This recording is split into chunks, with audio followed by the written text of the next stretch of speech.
Welcome, everyone, to another episode of the WOW Summit podcast powered by the Startup Voyage. And today we've got an episode that I've titled Hydrating Humanity. And we'll be speaking with Lak's Ahad Ali on leveraging Web3 for water access.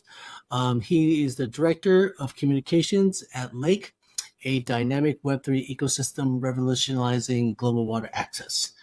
Based out of Dubai and bringing over 2 decades of entrepreneurial and business development expertise to the table.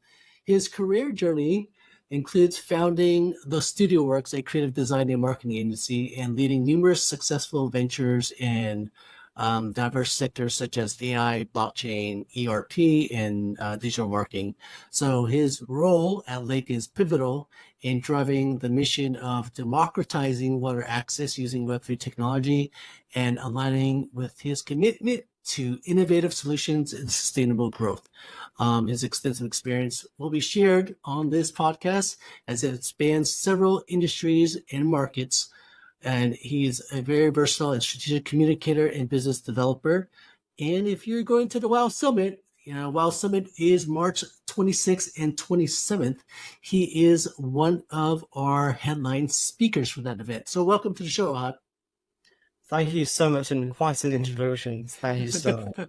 Pleasure to be on your... Yes, no worries. So, let's look, this show isn't just to talk about Lak and what it's doing and promoting that, but, a lot of it is really understanding you as a person in the company to understand how it is culturally, explain your journey into becoming the director of communications at Lak. Sure. So, despite my tech background dating back to 2008, diving into sort of the blockchain and Web3 space, for me, it's still an early, it's new. So, but when the project was presented to me on the table, to me, it felt like a breath of fresh air. What really struck a chord with me was the potential to revolutionize how we approach water and how we empower people through Web3, through blockchain, and use these technologies to decentralize access to this vital resource. And the way I see is that it's not just a project. I see it as more of a movement in the making. I mean, if you think about it, we're talking about giving people the power with the water economy like never before. So for us, it's more than just transactions. It is about sustainability. It is about donating, investing, and eating only water. And I realize that these ideas are unconventional, but you know what? They're going to reshape the way we think about water and creating a brighter future for generations to come. And that's why I think about my children and their children, how it's going to affect them. And being a part of this journey, this movement, for me, it's an honor, it's a privilege, and frankly, it's fascinating. I can't wait to see what happens from here on. Well, for those in the audience that have never heard of Lak before, maybe you can give a brief summary of what the mission is and how you're utilizing Web3 technologies to address global water access challenges. Sure. So, in essence, Lak is a Web3 project. I mean, we chose Web3 and blockchain as a strategic move which was born out of the need for effectiveness and accessibility in offering alternative to traditional economic systems. So we're on a mission, and we want to change the broken state of water economy. We're aiming for a more inclusive and sustainable one. And by enveloping in Web3 into our operations, laying the groundwork for a universal water exchange system that will be powered by the Lak token, which is a digital currency which will break down barriers, and it will open up access to water for people worldwide. And really, blockchain, think of it as like our secret weapon in bringing transparency into the water industry. For example, we have a concept called Spring to Consumer. It's an approach that you can expect transparent transactions recorded on the blockchain. So what we're doing is this industry is we are lifting the veil on the entire process and giving stakeholders their view of what's going on. So our end game is to democratize access to water on a global scale with a 24/7 water market that's accessible by anyone from anywhere.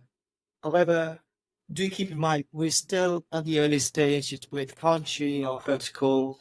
It's not fully decentralized, but the roadmap is crystal clear, and we're marching towards increased autonomy. And our goal is simply to ensure that every token holder is seamlessly connected to the ecosystem, making transactions as we refine our processes and systems. Okay, so you're using blockchain in a strategic manner to create more transparency.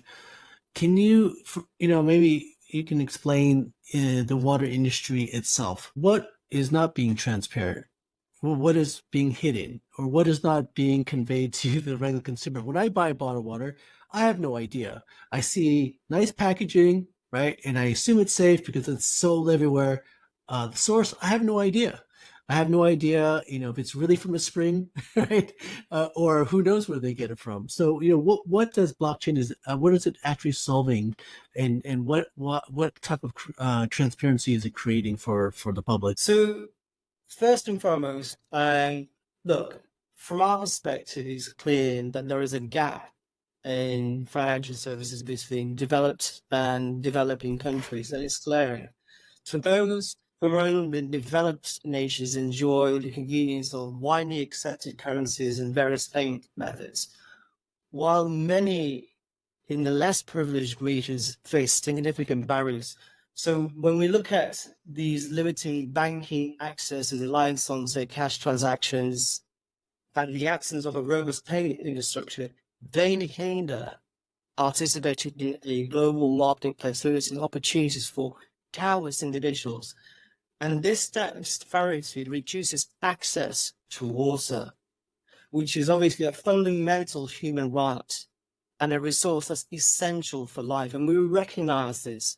And that's why we are introducing the Lake token, a universal cryptocurrency for water, which addresses this imbalance. And by the way, it's more than just a currency, it's a multi-utility token empowering people to change the way the water economy is, to a new water economy, I should say. And what we're doing is, through the Lake token, we want people to be able to buy water, sell water, invest in its own water globally, plus they can donate it. And of course, as you know, at this moment in time, you can't do any of those things. So with the Lake ecosystem, it's community-led. That means that token holders can engage with us, and they have a say in the decision-making, whereas conventional setup and structure, you can't have any say. The big organizations that are out there, they do what they want, how they want to do this, and that's it. We just don't consume. We're just consumers. The Lake ecosystem changes that dynamic. It empowers people to be active players in the water industry. So you expressed many different ways that token can be utilized in the ecosystem. You're talking about investing in water, buying water, and then donating it in itself. I guess when you're talking about, there's I forget what the number is, but it was an astounding number of how many people in the world do not have access to clean water. So are you working in partnership with other organizations in driving, I guess, incentives to donate water to certain underdeveloped countries? So one of the things that we're doing at this moment in time is to work with strategic partners, local water source suppliers, and to integrate that into our ecosystem, which is actually quite the rigorous process, by the way. Right. And we take this quite seriously, and we're very meticulous about ensuring that every drop meets our standards for quality, authenticity, and sustainability.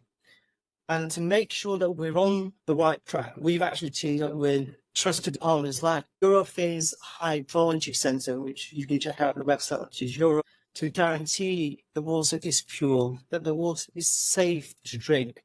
Plus, we are big on aligning ourselves with spring water source owners who share our eco-friendly values. So that's really important for us. That means that we're steering clear of plastic packaging and nasty chemicals that keep things and to ensure that we're keeping things as green as possible. Again, to use the spring to consumer approach, for us, it's all about cutting out the middleman and keeping things as transparent and as green as possible. What we want to do is make people, well, help people in a particular way. We want people to know where the water is coming from, how it's getting to them, and especially in the world of Web3 and blockchain. So I'm going to share with you our latest news. Actually, we've just partnered with an organization called. I'm going to find it very hard to pronounce because it's French. So, and I've tried to practice to say that as a beginner. People, please forgive me. But they are an independent Swiss artisan brand, and for us, Nice. it's not just a business move; it is a partnership that's built on trust. Let me show how Mr. Speaking. And a vision for a greener future.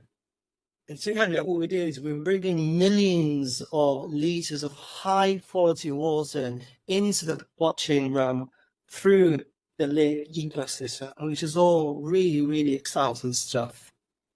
Right, right, right. I was just having a conversation with one of my nieces, and it's just around recycling, right? And she was actually staying in my house, and I was just telling her, hey, this is where the recycled products go, and so on and so forth, and all the effort that I make. And she had told me that, I guess this is, so she's from the US. She was saying that in some cities in which they have containers to separate the recycling, the recycling isn't getting done, meaning that they don't really have the machinery or the processing plants to kind of break down these recyclable goods.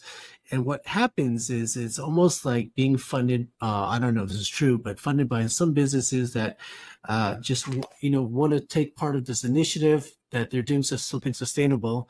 They're collecting all these recyclables, but shipping it off to, like, I guess what used to happen in the past, to like a place like China, right? So they're accepting all these goods, which is basically just going straight into the ocean. So I think regardless of like what people are trying to do, I would imagine when you deal with water, which is a huge water consumption across the whole globe, you can only imagine the amount of plastic waste that is produced. And so I guess, one of the principles under Lake would be to reduce a lot of that plastic that kind of goes out. Is that true? Yeah, so this goes back to my earlier point, really. We are very big on removing plastic from the equation.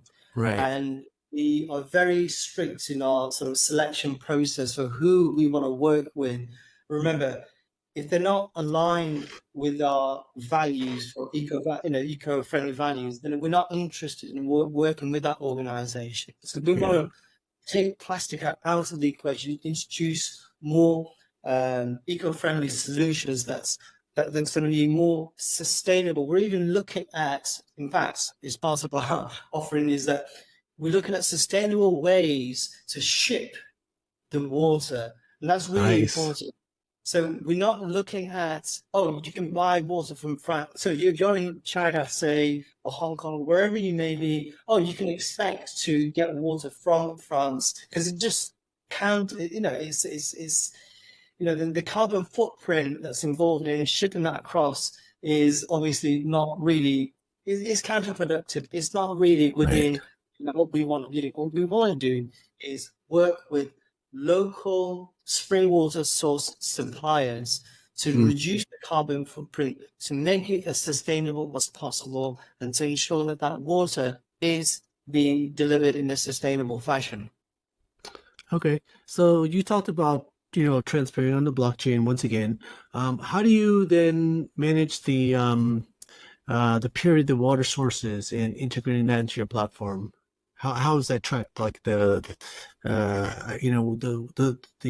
authentication, I guess, of the source of water. How is that managed? Sure, sure. So I think I mentioned about the company just earlier, where we work with third-party organizations that will run rigorous processes to ensure that the purity of water is of a certain level, so it's stable, and they will provide an independent, Okay. and that report is to confirm that, you know what, this source supplier has met these expectations and these standards, and therefore it gives us the green line to work with them. Got Without it. that piece, we simply not just going to work with any organization at all. It's not about that. It's about finding the right organizations that understand our eco values, understand our sustainability, the sustainable approach that we want to take to change the water industry. Yeah. I guess in this, a lot of use cases for Web3 and the use of blockchain in itself, it's very hard to go fully decentralized. And you mentioned, okay, the platform is like not fully decentralized and almost like apologizing for it, but I think that's the reality. So how are you tackling, what areas are you tackling decentralization? Where does it make sense? And I would imagine some areas of your business, you have to keep centralized. Is that true? So I'm going to let me put some context around, you know, the approach that we take. Well, first and foremost, I think it's essential to understand that, as we all know, water is essential for life. Right. It's not universally accessible like oxygen. Yeah. While oxygen was freely available, clean drinking water isn't, which means 2.2 billion people facing dire health consequences and daily water stresses. Right. And at the same time, we hear from experts who warn, water scarcity is on the increase, and it will impact all of us, and that's due to climate change, and that's due to, pollution and so forth. And this is where decentralization emerges as a promising solution to this global challenge. By decentralizing the water markets, we are creating accessible, efficient systems offering quality water at fair prices and facilitating global changes. And within our white paper, outlines the concept of the P2P water trade and blockchain for water, which we have also detected. What we need to do is to establish a robust, progressively decentralized infrastructure, which is going to connect water sources directly to everyone, as well as those who need it the most. So this is to also counter centralize the, as you know, it's all driven by a financial interest, but we have embedded fees into developments allocating a portion to populations that are in extreme situations. Mhm. But we understand and we also sort of recognize that Web3 may help be accessible or sufficient for those people who face poverty. So what we've done is we've integrated the philanthropy aspect into our model. So every transaction that takes place on our ecosystem, it includes the donation, supporting communities that are in need. So therefore, our approach really transcends the traditional model. So we're striving for a more sustainable, more equitable ecosystem benefiting humanity. So through the decentralization and through philanthropy and innovation, we envision a future where water is accessible, it's clean water, and it's universally accessible by everyone, and it's not just for the privileged. Okay. So far, within the realm of people that you've been pitching Lake to or the token and how it works in that ecosystem, what has been some of the positive or negative, the feedback on what you guys are building? I think it's sort of worth highlighting some of the progress and challenges. And despite our progress, I think because we're still at the early stage, there are, of course, many challenges ahead of us. Right. One of the things we are well, it's not all of the things, but there are many things that we're considering, such as logistical considerations, the ecological optimization, as well as establishing robust partnership. But our primary focus as at this moment in time is ensuring that we're testing our concepts in the real world. Mhm. This year, we aim to launch the beta version of our water shop, which will be the world's first water market on a blockchain infrastructure.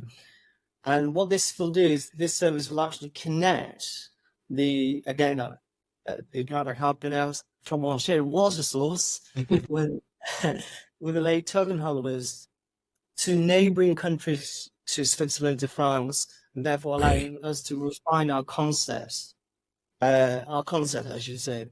The other challenge will be is around the education piece, which is crucial, and we aim to help people to get familiar with the Web3 for everyday transaction and prioritizing the user experience. Now, we believe that Web3 should seamlessly integrate with existing Web2 conventions and making adoptions more intuitive. However, our journey is one of continuous learning and adaptation. But what we're trying to do is stay focused on the testing side and educating, and we're confident in our ability to pave the way for a more inclusive, a more sustainable water ecosystem. Mm, okay. Yeah, I'm glad to hear that yours focused on the usability of your platform because obviously that's been one of the areas that has been lacking in the Web3 space for those who are not in the space. Mainly, if you're looking at a project in which to make it Web3 enabled, you need to install or attach a wallet. Usually, that's sort of like a huge friction point. Actually, I was listening to this one podcast in which there's this, I guess, one engineer from Aptos Lab. They're doing a layer one chain, but they're creating, or they're in the zero knowledge space, and they're creating a keyless access points for Web3, in which I guess somehow that when you're using, let's say, your Gmail account or your Google account, you can connect seamlessly as you normally would to many applications out there. So it's a something that a behavior that's already accepted. Use your Google account to attach to a platform. When that happens, then there is like this public key that gets created underneath the layer. So basically, it still functions with the same, I guess, level of security, but it creates a better user experience to kind of access a new platform. So with that said, I mean, what other challenges? I mean, I can only imagine in a traditional, very traditional market of water itself, that sector in itself, bringing blockchain to it, isn't it? Like you said, there must be a lot of education. And I mean, I can only imagine what you guys go through. Yeah. So this is something, this in itself is an interesting and new topic. But our mission at this moment in time is really to revolutionize how people interact with water and shifting it from a passive consumers to becoming active participants in the water economy. Now, of course, it still needs some education, but this is the reason why we are building a platform to empower individuals to engage you by to engage selling, loaning, investing in spring water sources and donating.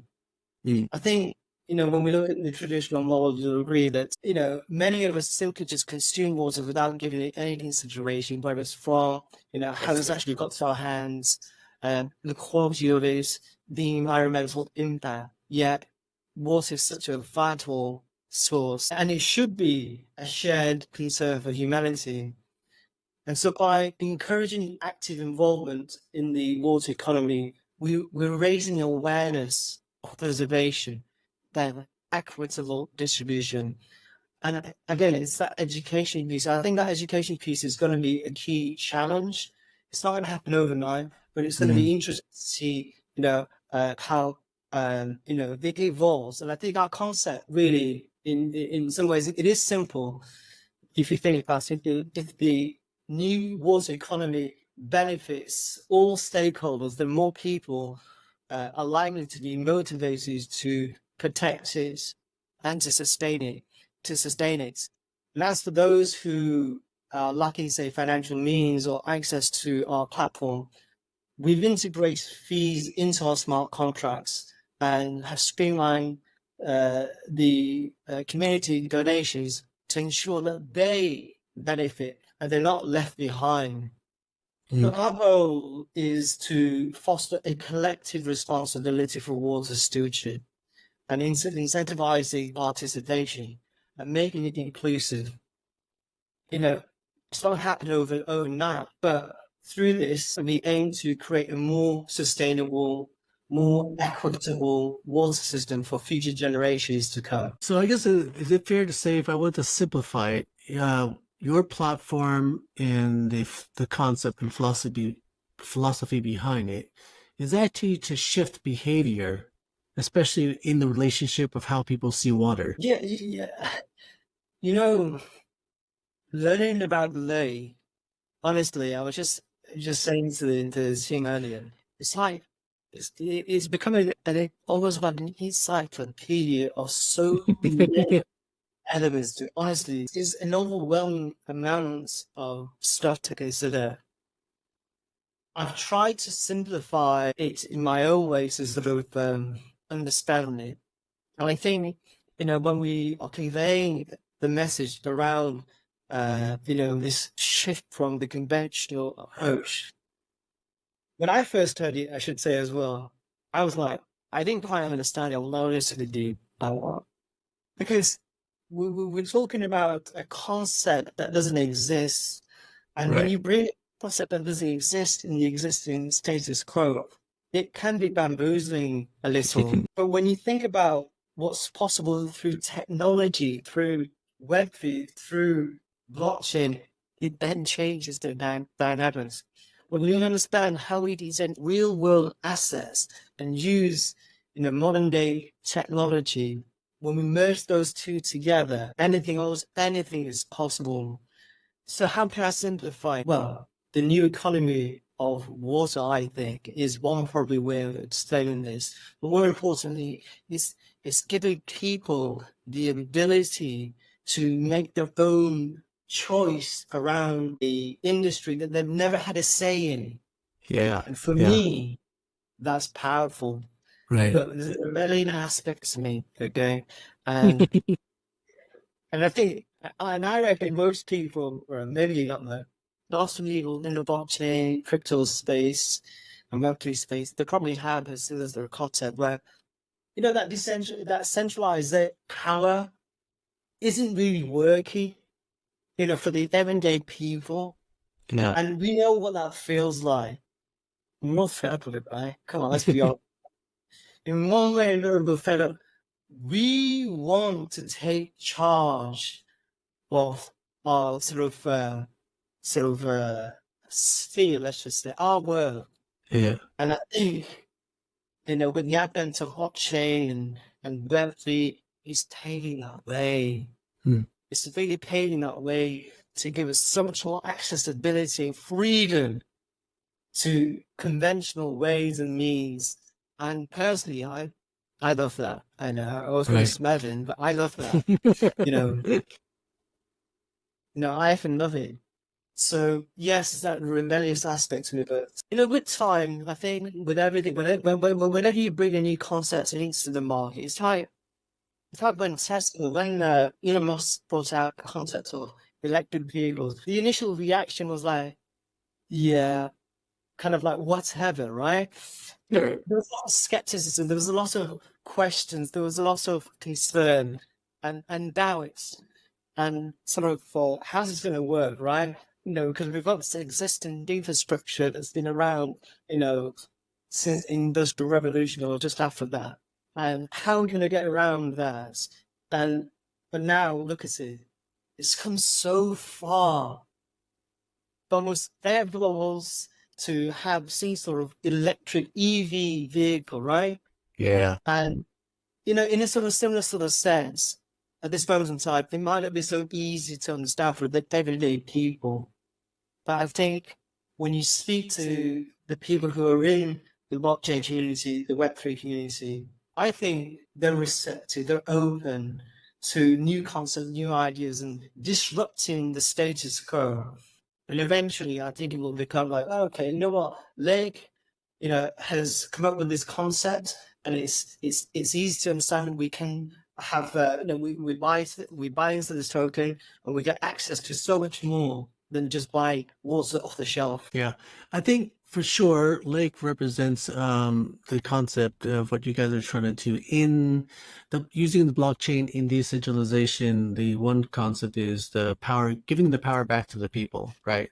So, this is what Web3 definition is. One of the concepts is instead of going out there and today people are surfing the internet and going on social media platforms, and yes, all the data is being collected and being monetized without you getting anything. So my question was always like, well, does it really matter to people? Because everyone's so used to it these days, right? And the only thing I can imagine that people are getting any type of, I guess, monetary or any value in return is like if you join a focus group. But actually, these social media platforms, they don't give you anything.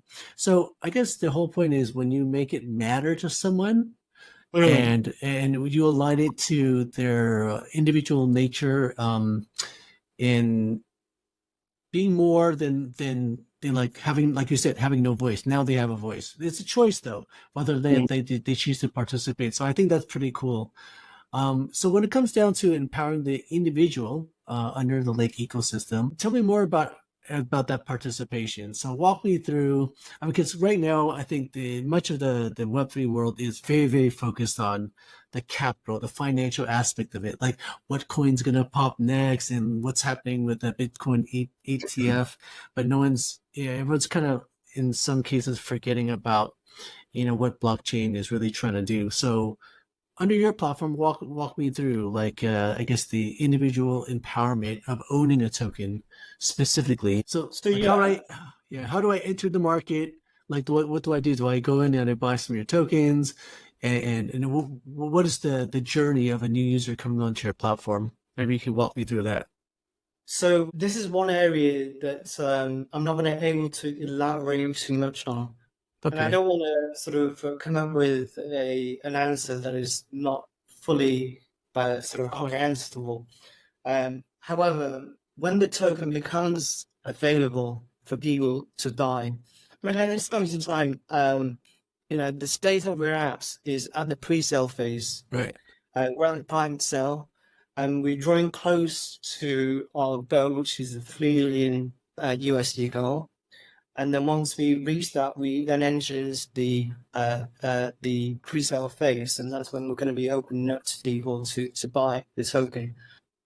And what the token gives you access to is the freedom to be able to sustainably purchase water in a way that is that you can't do at this moment of time. I suppose what I mean by that is that if you want to buy water, then you're going to go to sort of maybe a supermarket. Okay, maybe you buy it online. However, you're only buying water that's sort of supplied by these big brands. What we want to do is introduce local artisan brands that are unheard of, but they have, high quality water. But they're unable to sort of, they don't have the sort of the marketing or the branding ability to get their message across to the world. And we want to provide that platform, the ecosystem to do that. So what we do is we bring in the source suppliers, and we're bringing people, the everyday people, to meet them on our ecosystem, which is our shop, really, which I sort of mentioned. But in essence, we want people to be able to have the ability to, say, buy water, own water, invest in water sources, donate water. So this is really changing the dynamics of how you normally traditionally buy water and just consume, and then become an active participant. And being an active participant as a token holder, you have a say. You have a say in, on the decision making. So for us, it's about the community engagement. So that's really important for us. So that's how we want the token holders to be in part of contributing to the lake evolution, if you like. Okay. That's fair. Then I guess once, like you said, you were open about it. So you're at the very beginning stages, right? The community in itself. If you think about, maybe if you can share a success story ever since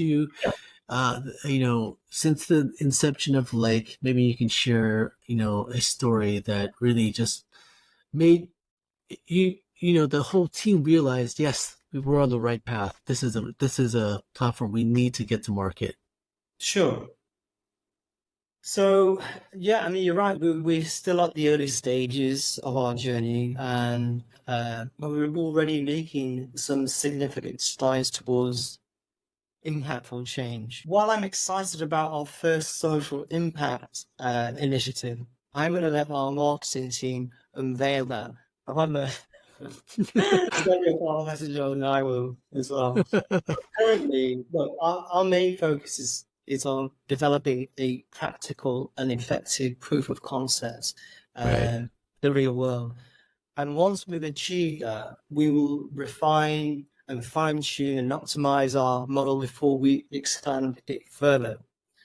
And to reiterate, we already have secured millions of liters of high quality water, which will be accessible through the blockchain this year.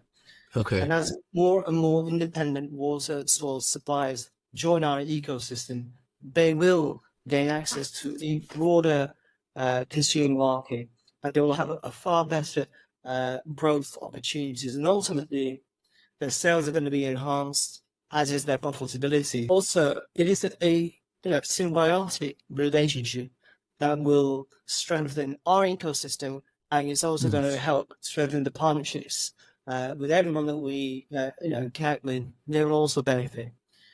Look, I think our commitment to positive social impact remains unwavering.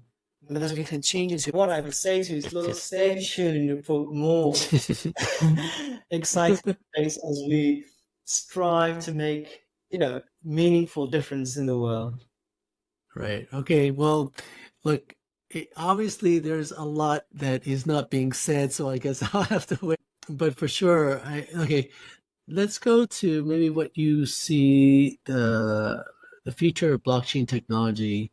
Where do you see it going with respect to environmental and resource management? Because there was a, I guess, focus and it still is today actually on carbon credits, right? Putting that on a blockchain and kind of making that tradable on the open market. But I mean, do you have any visionary things about where blockchain could go in resource management? Yeah. Just bear with me, Arthur. I'm just going to grab my crystal ball. There you go. I'm trying to unveil your phase two project here. In all seriousness, I think that in the early days, I think the focus within the blockchain ecosystem has been on establishing robust infrastructures. I mean, platforms like Ethereum and Polygon have been really instrumental in laying down, the groundwork for solid ecosystems. Right. And as blockchain matures, I think we're seeing a shift towards using it to address real world challenges, from supply chain management to financial inclusion. I mean, blockchain has, I believe, the potential to revolutionize, many different sectors. Of course, the environmental natural resource management is no exception to this, of Sure. course. And we are proud to be pioneers in leveraging blockchain to tackle, pressing environmental issues. But I think by harnessing the power of this transformative technology, we're actually addressing current day platform problems, not platforms, current day Right. problems, and provide and paving a way for a more sustainable and equitable future. Right. So I think as more organizations recognize the potential of blockchains, the potential of blockchain, I think the adoption will continue to grow. I think it will Mhm. drive more positive change globally. Yeah, okay, okay. Yeah, I'm just checking out your website. I was looking at it and I just saw this Lake's got a staking program. 27% sounds quite attractive. I think I need to look more and it's coming soon. I guess it's not available yet. I'm keeping mine now. Okay, I couldn't get that out of you. All right, well, hey, it was really good to have you on the podcast. And really happy that you've joined the WoW Summit. I want to thank you for your time and just disclosing a little bit more about Lake and getting a little bit more intimate on what you guys are doing. And I'm sure we'll be hearing more at the summit. And yeah, and I'll be able to meet you in person. That'd be really good. Indeed. Indeed, we're really, really, really close to meet you guys, and so it's been a pleasure. Thank you for having me on your show.